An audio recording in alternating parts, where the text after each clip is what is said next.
김건희 씨와 관련한 각종 의혹을 수사 중인 민중기 특별검사팀이 내일 한학자 통일교 총재 조사를 앞두고 있습니다. 네, 자세한 내용은 취재기자 연결해서 알아봅니다. 한채희 기자. 네, 내일 특검은 오전 10시 통일교 한학자 총재의 조사를 앞두고 있습니다. 하지만 한 총재가 이에 응할지는 미지수인데요.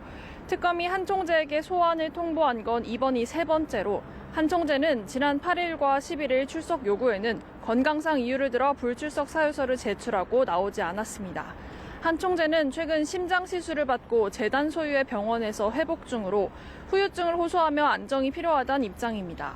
이 때문에 한 총재가 이번 조사에도 응하지 않을 수도 있는데 이 경우 특검이 한 총재에 대해 체포영장 청구 등 강제 수사를 검토할 수 있다는 가능성이 제기됩니다. 한 총재는 정교일치라는 통일교 이념을 실현하기 위해 윤석열 전 대통령 부부와 국민의힘에 접근한 의혹을 받고 있습니다.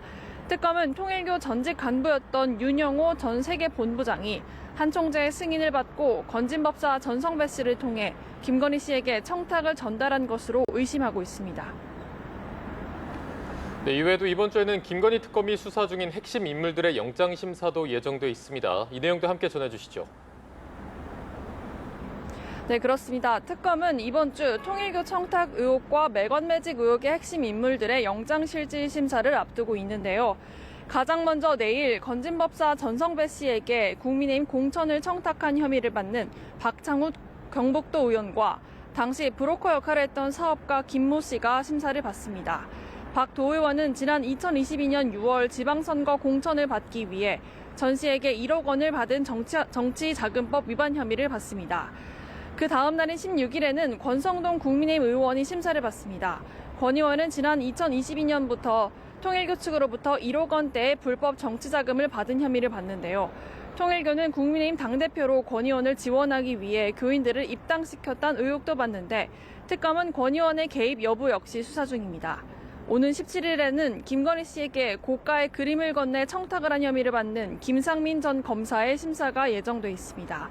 김 전 검사는 1억 원이 넘는 이호환 화백의 그림을 김 씨의 오빠 김진우 씨에게 전달해 이를 대가로 지난해 총선 공천을 받으려 하고 또 국가정보원 법률특보에 임명된 혐의를 받습니다.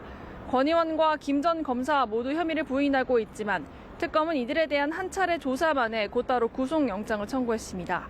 김건희 씨와의 연관성을 입증할 핵심 인물들인 만큼 이번 구속심사 결과는 특검의 수사 향배를 가를 중대 고비가 될 것으로 보입니다. 지금까지 김건희 특검 사무실 앞에서 연합뉴스TV 한채입니다.